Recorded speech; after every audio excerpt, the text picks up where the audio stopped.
ऋषि पंचमी के दिन दो मुख्य कथाएं जरूर सुनी जाती हैं, जिनमें से पहली पौराणिक कथा के अनुसार विदर्भ देश में उत्तक नामक एक सदाचारी ब्राह्मण रहता था। उसकी पत्नी बड़ी पतिव्रता थी, जिसका नाम सुशीला था। उस ब्राह्मण के एक पुत्र और एक पुत्री थी। विवाह योग होने पर उसने समान कुलशील वर के साथ अपनी कन्या का विवाह कर दिया, परंतु देव योग से कुछ ही दिनों के बाद वह कन्या विधवा हो गई। दुखी ब्राह्मण दंपति अपनी कन्या सहित गंगा जी के तट पर कुटिया बनाकर रहने लगे। एक दिन वह ब्राह्मण कन्या सो रही थी कि उसका शरीर कीड़ों से भर गया। कन्या ने सारी बात अपनी माँ से कही। माँ ने अपने पति से सब कुछ कहते हुए पूछा, हे प्राणनाथ, मेरी साध्वी कन्या की यह गति होने का क्या कारण है? तब ब्राह्मण ने समाधि द्वारा इस घटना का पता लगाकर बताया कि वह पूर्व जन्म में भी हमारी यह कन्या एक ब्राह्मणी थी। इसने रजस्वला होते ही बर्तन छू दिए थे। इस जन्म में भी इसने लोगों की देखा देखी ऋषि पंचमी का व्रत नहीं किया, इसलिए इसके शरीर में कीड़े पड़ गए हैं। धार्मिक शास्त्रों की मान्यता है कि रजस्वला स्त्री पहले दिन चांडालनी, दूसरे दिन ब्रह्मघातनी और तीसरे दिन धोबिन के समान अपवित्र होती है। वह चौथे दिन स्नान करके ही शुद्ध होती है। यदि यह शुद्ध मन से अब भी ऋषि पंचमी का व्रत करे तो इसके सारे दुख दूर हो जाएंगे, तो अगले जन्म में अटल सौभाग्य की प्राप्ति करेगी। पिता की आज्ञा से पुत्री ने विधि पूर्वक ऋषि पंचमी का व्रत और पूजन किया, जिसके प्रभाव से वह सारे दुखों से मुक्ति हो गई। अपने अगले जन्म में उसने अटल सौभाग्य सहित अक्षय सुखों का भोग भी मिला। अब सुनिए दूसरी पौराणिक कथा। सतयुग में विदर्भ नगरी में सत्यजीत नामक एक राजा हुए।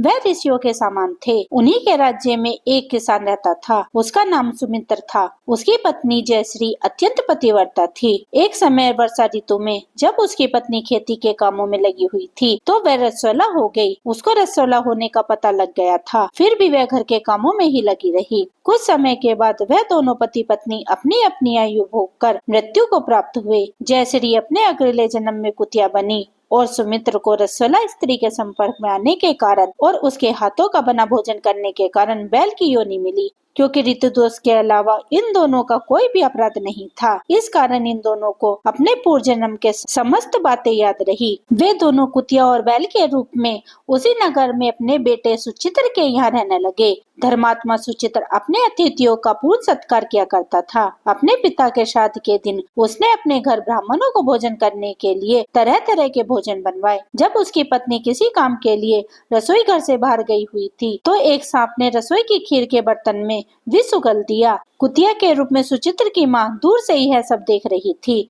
पुत्र की बहू के आने पर उसने अपने पुत्र को ब्रह्म हत्या के पाप से बचाने के लिए खीर से भरे उस बर्तन में मुंह डाल दिया। सुचित्र की पत्नी चंद्रावती ने जब कुतिया को ऐसा करते देखा तो उसने चूल्हे से जलती लकड़ी निकालकर कुतिया को दे मारी। बेचारी कुतिया मार खाकर इधर उधर भागने लगी। चौके में जो जूठन आदि बची रहती थी वह सब सुचित्र की बहू अक्सर उस कुतिया को डाल देती थी, लेकिन उस दिन क्रोध के कारण उसने वह बाहर फिकवा दी। सब खाने का सामान और खीर फिकवा कर उसने बर्तन साफ करके दोबारा खाना बनाकर ब्राह्मणों को भोजन करवाया। रात के समय भूख से व्याकुल होकर वह कुतिया बैल के रूप में रह रहे अपने पूर्व पति के पास जाकर बोली, हे स्वामी, आज मैं भूख से मरी जा रही हूँ। वैसे तो मेरा पुत्र मुझे रोज ही खाने को देता था, लेकिन आज तो मुझे कुछ भी नहीं मिला। सांप के विष वाले खीर के बर्तन को अनेक ब्राह्मण हत्या के भय से छुटकर उसे न खाने योग मैंने कर दिया था। इसी कारण उसकी बहू ने आज मुझे बहुत मारा, खाने को कुछ भी नहीं दिया। तब वह बैल भी कहने लगा, भद्रे, तेरे पापों के कारण तो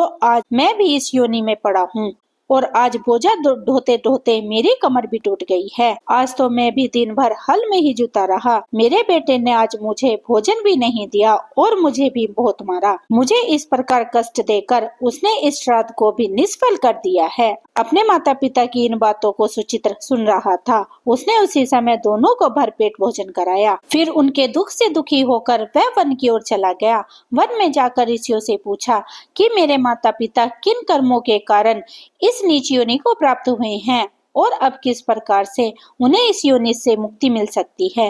तब ऋषिगण कहने लगे कि तुम अपने माता पिता की मुक्ति के लिए अपने पत्नी सहित ऋषि पंचमी का व्रत करो और उसका फल अपने माता पिता को दान में दे दो। भाद्रपद महीने के शुक्ल पक्ष की पंचमी को मुंह शुद्ध करके स्नान करके मध्यम में नदी के पवित्र जल में स्नान करना, नए साफ स्वच्छ वस्त्र पहनकर अरुंधति सहित सप्त ऋषियों का पूजन करना। इतना सुनकर सुचित्रा अपने घर वापस लौट आया और अपनी पत्नी सहित विधि विधान से पूजन और व्रत किया।